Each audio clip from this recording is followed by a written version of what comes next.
जैसा कि हम हमारे 12th इंग्लिश कंपलसरी के यूनिट जो राइटिंग की है उस राइटिंग की यूनिट को हम पढ़ रहे थे और इस यूनिट में हमने ये देख लिया था कि जो हमारे टॉपिक हैं जिनमें 4 नंबर का शॉर्ट कंपोजिशन का टॉपिक है वो हमने लगभग कंप्लीट कर लिया है। उनके जितने भी सब टॉपिक्स हैं, चाहे वो नोटिस हो, एडवर्टाइजमेंट हो, इनविटेशन रिप्लाई हो या डिस्क्रिप्शन आर्गुमेंट्स हो या पोस्टर हो, हमने उन 5 टॉपिक्स को पढ़ लिया है। और हमने हमारा नेक्स्ट टॉपिक जो 7 नंबर का है राइटिंग यूनिट का ही, जो राइटिंग यूनिट हमारी 25 नंबर की है, उस 25 नंबर की यूनिट में से 7 नंबर का जो चैप्टर है रिपोर्ट और फैक्चुअल डिस्क्रिप्शन, इस टॉपिक को हमने पिछली 3-4 दिन से हम पढ़ रहे हैं। तो मैंने यहाँ पर जो रिपोर्ट्स है उन रिपोर्ट्स को कंप्लीट करवा दिया है। ठीक है, आज हम हमारा इसी का सिमिलर टॉपिक है फैक्चुअल डिस्क्रिप्शन, जिसे हम कहते हैं तथ्यात्मक वर्णन।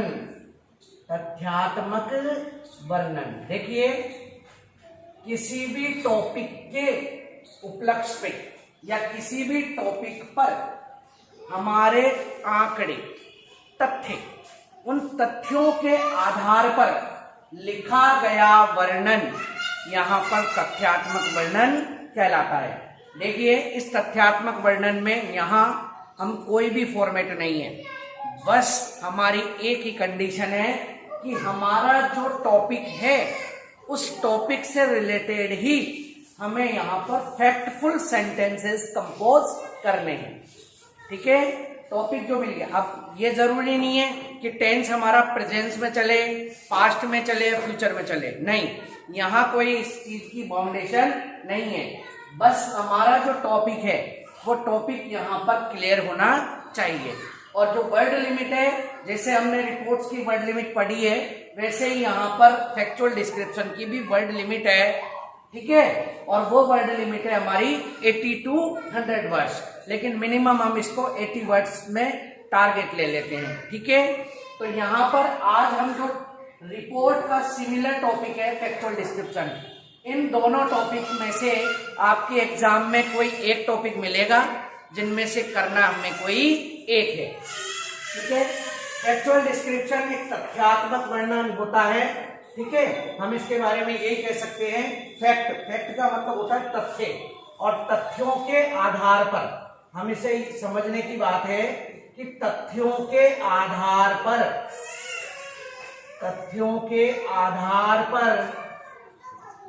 लिखा गया वर्णन तथ्यात्मक वर्णन कहलाता है। ठीक है, यहाँ पर जो हमारा फॉर्मेट है वो फॉर्मेट कोई बाउंडेशन नहीं है, कोई निश्चित फॉर्मेट नहीं है। यहाँ तो सीधी सी बात ये है कि आपका जो टाइटल है वो टाइटल आपको कैपिटल लेटर्स में पेज के बीचों बीच लिखना है। ठीक है, कैपिटल लेटर में पेज के बीचों बीच लिखकर जो हमारे आर्गुमेंट्स हैं, जो हमारे तर्क हैं, जो हमारे तथ्य हैं, उन तथ्यों के आधार पर हमें ये फैक्चुअल डिस्क्रिप्शन कंपोज करना है। हमारी जो सिलेबस है उस सिलेबस में ये टॉपिक 3-4 कुछ हिंट्स है, उन हिंट्स पर पूछा जाता है। जैसे कि बात करें, सबसे पहले आपको कोई पर्सन से रिलेटेड, यहाँ पर कोई पर्सन यानी व्यक्ति से रिलेटेड कोई भी प्रश्न पूछ लिया जाएगा। ठीक है, अब पर्सन में यहाँ पर महात्मा गांधी जी, प्रधानमंत्री Narendra Modi, Indira Gandhi, APJ Abdul Kalam, an Indian farmer, A postman, A stranger at my house. ठीक है, इस तरह से पर्सन से रिलेटेड हमको यहाँ पर फैक्ट पूछे जाएंगे। ठीक है, उसके बाद में बात करें हम सेकेंड, तो प्लेस और विजिट। ठीक है, या तो कोई प्लेस होगा या कोई विजिट, यानी हमने कोई स्थान, जैसे कि a scene at a vegetable market, my school auditorium, a scene at a bus stand, a scene at a railway station, यानी वो जगह हो गई। ठीक है, तो जगह से रिलेटेड भी आपको क्वेश्चन पूछा जा सकता है। और विजिट में जैसे a pleasant journey, a pleasant railway journey, ठीक है, a visit to a zoo, a visit to a national museum. तो विजिट से रिलेटेड भी आपको क्वेश्चन पूछा जा सकता है। तीसरा है आपका thing and instruments, things and instrument, ठीक है, यानी कोई वस्तु है या फिर कोई इंस्ट्रूमेंट है, तो थिंग और इंस्ट्रूमेंट से रिलेटेड भी आपको यहां पर क्वेश्चन पूछा जा सकता है। ठीक है, तो देखिए थिंग और इंस्ट्रूमेंट में जैसे कि हमारे कोई थिंग हो गए, जैसे clinical thermometer, typewriter, computer, laptop, इनसे रिलेटेड मोबाइल हैंडसेट, इनसे रिलेटेड भी आपको क्वेश्चन पूछा जा सकता है। And fourth and last process, process में हमारे यहां पर प्रक्रिया, जैसे प्रक्रिया होती है, जैसे how I made tea first time, ठीक है, विनय जी बच्चों को चुप कराओ। प्रोसेस, प्रोसेस में होती है हमारी प्रक्रिया, प्रक्रिया में जैसे कि how I use ATM, how I made tea first time, how I get an reservation, how I open A saving account, ठीक है, इस तरह से हमारे सामने यहाँ पर क्वेश्चन पूछा जाएगा। ठीक है, तो ध्यान दें, दोबारा से मैं समझा रहा हूं इस चीज को। आपके यहाँ पर जो फैक्चुअल डिस्क्रिप्शन है, ये फैक्चुअल डिस्क्रिप्शन एक तथ्यात्मक वर्णन कहलाता है। ठीक है, तथ्यों के आधार पर लिखा गया एक वर्णन हमारा फैक्चुअल डिस्क्रिप्शन कहलाता है। जैसा कि मैंने पहले भी बताया है, रिपोर्ट और फैक्चुअल डिस्क्रिप्शन दोनों सिमिलर टॉपिक है। ठीक है, 7 मार्क्स है इसके और 80 to 100 वर्ड्स में से कंपोज करना है हमें। तो मैंने आपको बताया कि हमारे सिलेबस में ये 4 इनपुट दिए गए हैं। ठीक है, इन इनपुट से रिलेटेड आपको कोई भी क्वेश्चन मिल जाएगा। जैसे कि पर्सन, सबसे पहली यूनिट है आपकी जो है वो है हमारा पर्सन, व्यक्ति। अब व्यक्ति में हमारे सामने कोई भी एक व्यक्ति की व्यक्तित्व दे दिया जाएगा, जैसे कि प्रधानमंत्री Narendra Modi, qualities of Mahatma Gandhi, postman, an Indian farmer, A stranger at my house. ठीक है, इस तरह के हमारे यहाँ पर क्वेश्चन मिलेगा। प्लेस और विजिट, कोई भी हमारा स्थान है, जैसे कि a scene at a railway station, A scene at ए,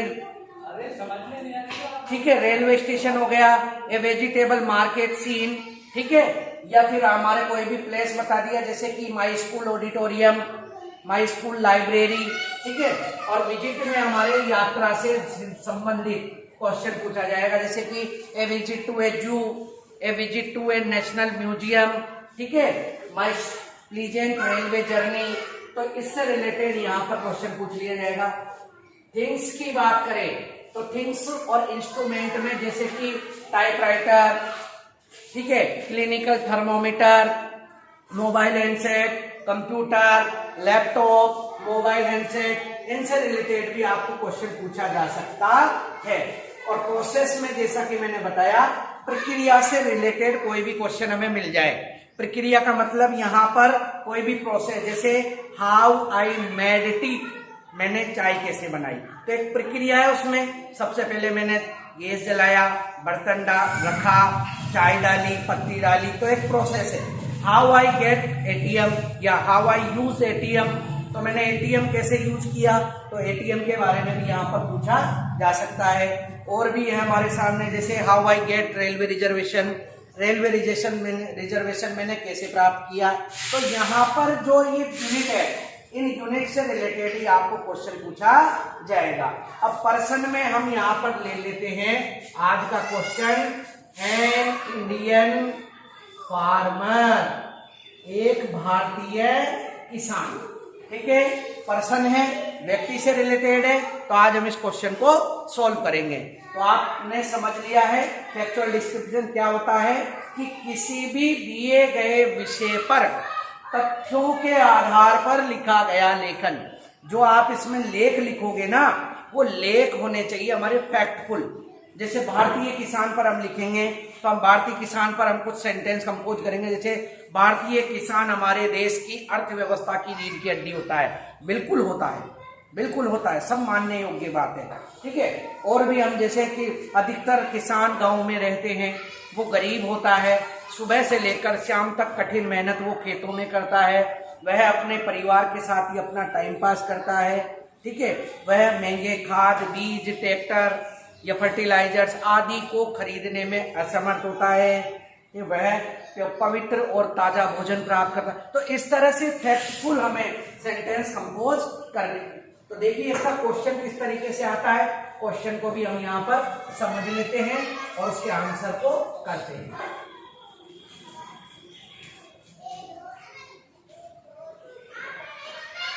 ठीक है, तो इसका जो क्वेश्चन आएगा, क्वेश्चन इस तरीके से आएगा, राइट ए फैक्चुअल डिस्क्रिप्शन, राइट ए फैक्चुअल डिस्क्रिप्शन, एक तथ्यात्मक वर्णन लिखिए on an Indian farmer, on an Indian farmer, ठीक है, इन अबाउट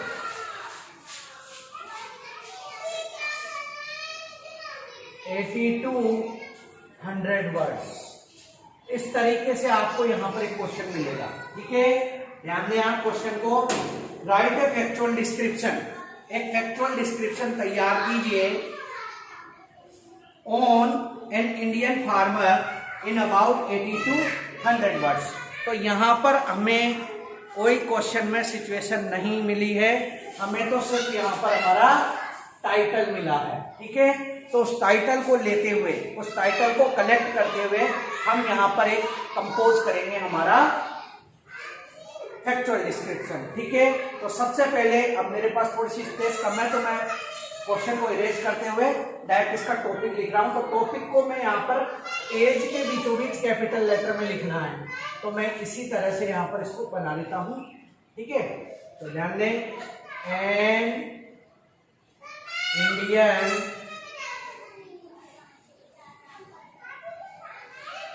फार्मर, एक भारतीय किसान, ठीक है। ये हमारा मेन टाइटल हो गया, ठीक है। यहां पर ये फैक्चुअल डिस्क्रिप्शन। अब हम इसको लिखना शुरू कर रहे हैं, तो ध्यान दें, ए फार्मर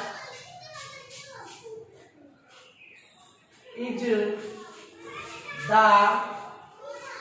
बैकबोन, बैकबोन का मतलब होता है रीढ़ की हड्डी। A farmer is the backbone of our Indian economy. एक किसान हमारे देश की अर्थव्यवस्था की रीढ़ की हड्डी होता है, यानी भारतीय अर्थव्यवस्था की या हमारी भारतीय अर्थव्यवस्था की रीढ़ की हड्डी होता है, ठीक है। पहला सेंटेंस हमने लिख दिया। अब आप जो भी सेंटेंस इसमें कंपोज करोगे ना बेटा, वो सेंटेंस बिल्कुल फैक्टफुल होने चाहिए, ये ध्यान रखना है हमें, क्योंकि फैक्टफुल होंगे तो बिल्कुल मानने योग्य होंगे, तो हमारे नंबर भी अच्छे मिलेंगे हमें। तो सबसे पहला सेंटेंस हमने लिखा है, a farmer is the backbone of our Indian economy. एक किसान हमारे देश की अर्थव्यवस्था की रीढ़ की हड्डी होता है, ठीक है। Mostly farmers live in villages। अधिकांशतः किसान गांव में निवास करते हैं। ये दूसरा सेंटेंस हमने लिखा है कि अधिकांशतः किसान गांव में निवास करते हैं, ठीक है। He lives very simple and hard life। वह बहुत ही साधारण और कठिन जीवन जीता है। तो ये हमारा तीसरा सेंटेंस हो गया है। ठीक है, हम जितने भी सेंटेंस इसमें कंपोज करेंगे वो सारे सेंटेंस हमारे, ठीक है, बिल्कुल फैक्टफुल होने चाहिए। तो हमने पहला सेंटेंस लिखा है, a farmer is the backbone of our Indian economy. एक किसान हमारी भारतीय अर्थव्यवस्था की रीढ़ की हड्डी होता है। Mostly farmers live in villages, अधिकांशतः किसान गांव में निवास करते हैं। ठीक है, अब यहाँ हम एक सिंगुलर फार्मर की बात कर रहे हैं। ही लिव्स, वह जीवन जीता है, वेरी सिंपल, बहुत साधारण, एंड हार्ड लाइफ, और कठिन मेहनत का जीवन वह जीता है। ठीक है, ही वर्क्स हार्ड, वह कठिन मेहनत करता है, till morning to evening, morning to evening, वह सुबह से लेकर शाम तक, ठीक है, इन हिज फील्ड्स, वह अपने खेतों में सुबह से लेकर शाम तक कठिन मेहनत करता है। बिल्कुल सही है, करता है। किसान सुबह खेतों में चला जाता है और शाम तक वह घर आता है, तो सुबह से लेकर शाम तक वह खेतों में कठिन मेहनत करता है। ठीक है, he is poor and illiterate,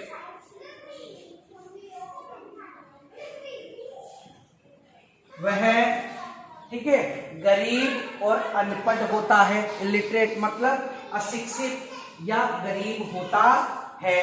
ठीक है, he is unable to buy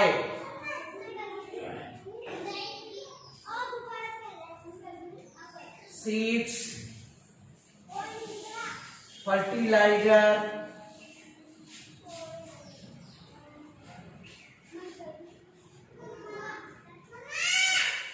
tractors. ठीक है, उसके बाद में ट्रैक्टर्स के बाद में ट्यूबवेल्स एटसेट्रा, वह, ठीक है, बीज, खाद, ट्रैक्टर, ट्यूबवेल्स आदि को खरीदने में वह असमर्थ होता है। बिल्कुल होता है, असमर्थ होता है, क्योंकि वह जैसे कि साहूकार होते हैं, महाजन होते हैं, उनसे कुछ पैसे खेती के टाइम पे, फसल के टाइम पे उधार लेता है, और जब उसकी फसल आती है तो वो चुका देता है। तो यानी उसके पास इतना पैसा नहीं होता, अनेबल होता है, वो असमर्थ होता है कि वह एनी टाइम, कभी भी महंगे खाद, बीज, ट्यूबवेल्स, ठीक है, आदि को वह खरीद सके। उसके बाद हम हमारा सेंटेंस कंपोज कर रहे हैं, ही gets pure and vegetarian food daily, वह रोजाना ताजा और पवित्र यानी शाकाहारी और पवित्र भोजन प्राप्त करता है। बिल्कुल सही बात है ये, क्योंकि गांव का जो माहौल होता है, गांव की जो फसल किसान होता है, वह अपने खेतों में उपजी हुई या अपने खेतों में लगी हुई ताजा सब्जियां, ताजा फल आदि को वह प्राप्त करता है, उनको भी वह ग्रहण करता है। ठीक है, ही passes his time with his family, वह अपने परिवार के साथ अपना समय गुजारता है। बिल्कुल सही बात है, वह अपने परिवार के साथ ही अपना समय गुजारता है, इधर उधर कहीं नहीं जाता, उसका काम यही होता है अपने घर में। ठीक है, कई तरह के वह समय गुजारने के माध्यम रखता है। ही पेट्स, वह पालता है, मेनी एनिमल्स, वह कई जानवर भी पालता है, सच जैसे कि काऊ, बफेलो, शिप, केमल, ठीक है, डॉग, हैंड एटसेट्रा आदि भी वह पालता है। होते हैं किसान है तो किसान अपने खेती के साथ साथ में कुछ जानवर भी पालता है जो उसकी खेती के लिए भी हेल्पफुल होते हैं और या फिर उनके घरेलू खर्चों के लिए भी हेल्पफुल होते हैं, जैसे गाय है, भैंस है, ठीक है, शिप है, केमल है, ठीक है, इनको वह पालता है ताकि उसे हेल्प मिल सके, सपोर्ट मिल सके, ठीक है। और हम किसान के बारे में और भी कई फैक्ट्स हैं उनको लिख सकते हैं, तो यहाँ हम और लिखेंगे, लेकिन पहले समझ लेते हैं। ध्यान दें, हमारा जो सेंटेंस स्ट्रक्चर है वो लगभग 80 से 100 शब्दों में होना चाहिए और जो लिखे हम वो बिल्कुल ऑथेंटिक और तथ्यात्मक होना चाहिए। यही इस टॉपिक की मेन क्वालिटी है, मेन विशेषता है, ठीक है। तो हमने यहाँ लिखा है ए फार्मर, ए किसान इज द बैकबोन। बैकबोन का मतलब होता है रीढ़ की हड्डी। एक किसान रीढ़ की हड्डी होता है इंडियन इकोनॉमी, भारतीय अर्थव्यवस्था की। एक किसान भारतीय अर्थव्यवस्था की रीढ़ की हड्डी होता है। मोस्टली फार्मर्स, अधिकांशतः किसान लीव इन विलेजेस, गांव में निवास करते हैं।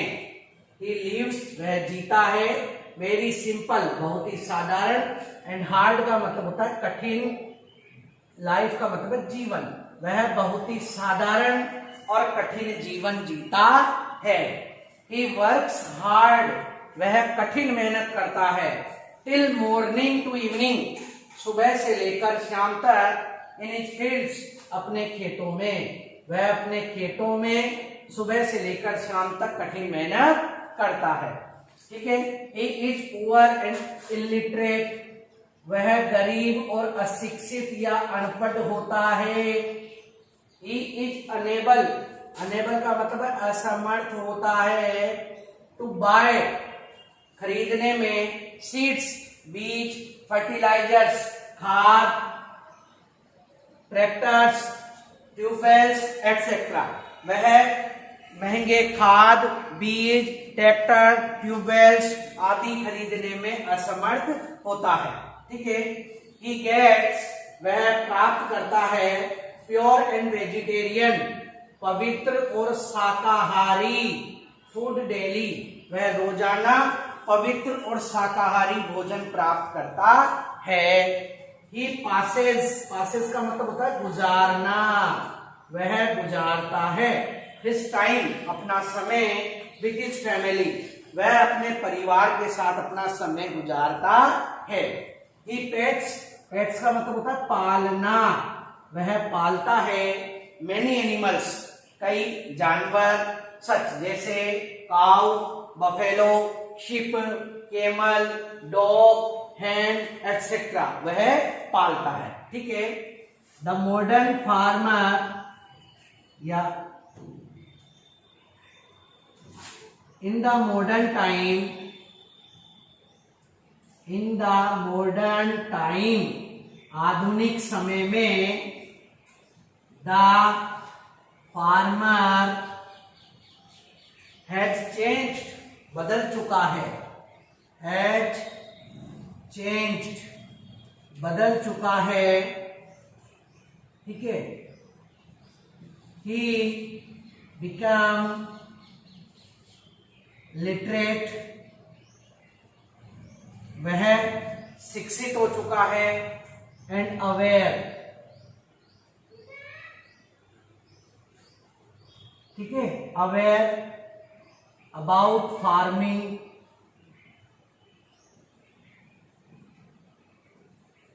ठीक है।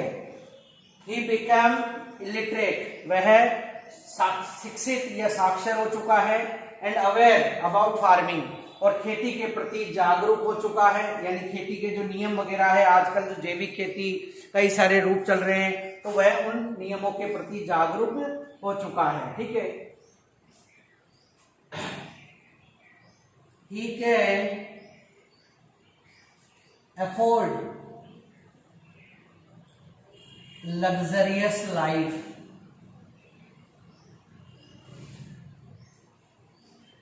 वह अब आरामदायक जीवन को अफोर्ड कर सकता है। तो इस तरीके से हमने, ठीक है, यहाँ पर एक मैटर तैयार कर दिया है हमारा, ठीक है, और एन इंडियन फार्मर जो कि हमारा टाइटल है, इस टाइटल पर हमने एक फैक्चुअल डिस्क्रिप्शन तैयार कर लिया है। एक बार आप दोबारा से इसको समझ लीजिए। देखिए, रिपोर्ट और फैक्चुअल डिस्क्रिप्शन दोनों टॉपिक आपके सिलेबस में लिए गए हैं, ठीक है, और दोनों ही टॉपिक में से आपकी एग्जाम में कोई एक टॉपिक आएगा, ठीक है, और उसे करना हमें बहुत आसानी से है, अच्छे तरीके से और फैक्टफुल तथ्यों के आधार पर उसका एक वर्णन तैयार करना है। तो यहाँ पर हमने एन इंडियन फार्मर, जैसा कि मैंने बताया आपको, ये टॉपिक 3-4 कुछ यूनिट्स दी गई है, इनपुट्स दिए गए, उनसे आधारित पूछा जा सकता है। जैसे कि पर्सन, व्यक्ति से रिलेटेड कोई भी क्वेश्चन पूछा जा सकता है, प्लेस और विजिट या कोई स्थान या कोई यात्रा से संबंधित प्रश्न पूछा जा सकता है। थर्ड, कोई भी आपकी थिंग्स है या इंस्ट्रूमेंट है, उनसे रिलेटेड क्वेश्चन पूछा जा सकता है। फोर्थ, ये आपको इस तरीके से भी पूछा जा सकता है, कोई प्रोसेस हो, कोई प्रक्रिया से रिलेटेड क्वेश्चन पूछा जा सकता है। तो यहाँ पर हमने पर्सन से रिलेटेड एक क्वेश्चन लिया है जिसका नाम है एन इंडियन फार्मर, ठीक है। तो हमने एन इंडियन फार्मर को लिखना शुरू कर दिया है। A farmer is the backbone, एक किसान रीढ़ की हड्डी होता है, ऑफ आवर इंडियन इकोनॉमी, हमारी भारतीय अर्थव्यवस्था की, ठीक है। पहला सेंटेंस हो गया। Mostly farmers live in villages, अधिकांशतः किसान गांव में निवास करते हैं, बिल्कुल सही है। जो फैक्ट हम लिख रहे हैं, जो सेंटेंस हम लिख रहे हैं, वो बिल्कुल फैक्टफुल होने चाहिए, तथ्यात्मक होने चाहिए, यूनिवर्सल होने चाहिए कि हाँ भाई मानने योग्य है, सर्वमान्य है वो, ठीक है। He lives very simple and hard life, वह बहुत ही साधारण और कठिन जीवन जीता है। He works hard, वह कठिन मेहनत करता है। Till morning to evening, सुबह से लेकर शाम तक। In his fields, अपने खेतों में वह कठिन मेहनत करता है। He is poor, वह गरीब होता है। And illiterate, और अशिक्षित होता है। He is unable, वह असमर्थ होता है। To buy seeds, बीज खरीदने में। फर्टिलाइजर्स, खाद खरीदने में। ट्रैक्टर्स, ट्रैक्टर खरीदने में। ट्यूबवेल्स आदि खरीदने में असमर्थ होता है। He gets, वह प्राप्त करता है। Pure and vegetarian food daily, वह रोजाना पवित्र और ताजा भोजन, शाकाहारी भोजन प्राप्त करता है। He passes his time, वह अपना समय गुजारता है, ठीक है, विद हिज फैमिली, अपने परिवार के साथ, वह अपना समय परिवार के साथ गुजारता है। He pets, वह पालता है। Many animals, कई जानवर, सच जैसे cow, buffalo, sheep, camel, dog, hen etcetera आदि वह पालता है, ठीक है। इन द मॉडर्न टाइम, आज के आधुनिक समय में, द फार्मर हैज चेंज्ड, आज के आधुनिक समय में किसान बदल चुका है। ही बिकम लिटरेट, ठीक है, वह बन गया है। ही बिकम्स, या बन गया है, या बिकेम भी हम कर सकते हैं, इसको कैसे भी हम ले सकते हैं हमारे मीन्स के अकॉर्डिंग। ही बिकेम, वह बन गया है। लिटरेट, शिक्षित एंड अवेयर, और जागरूक बन गया है। अबाउट फार्मिंग, कृषि के बारे में। आजकल जो कृषि की नई नई टेक्निक्स है, उन टेक्निक्स के बारे में वह अवेयर, जागरूक हो गया है, ठीक है। और लास्ट एंड फाइनल सेंटेंस हमने जो लिखा है वो लिखा है, he can afford luxurious life, वह अब सुविधात्मक या सुविधाजनक जीवन भी जी सकता है, आराम से वह जी सकता है। इस तरीके से हमने यहाँ पर एक फैक्चुअल डिस्क्रिप्शन को कंपोज किया है, लेकिन ध्यान आपको, माइंड आपको एक ही चीज की रखनी है कि जितने भी सेंटेंस आप कंपोज करो, यहाँ अनुभव के आधार पर करना तो है, लेकिन ये जरूर ध्यान रखना है कि वो सेंटेंस कहीं ना कोई फैक्टफुल होने चाहिए, ठीक है। तो हमने यहाँ इसको पढ़ लिया है, और इसका जो नेक्स्ट चैप्टर है वो हम पढ़ेंगे कल की क्लास में, ठीक है। Thank you.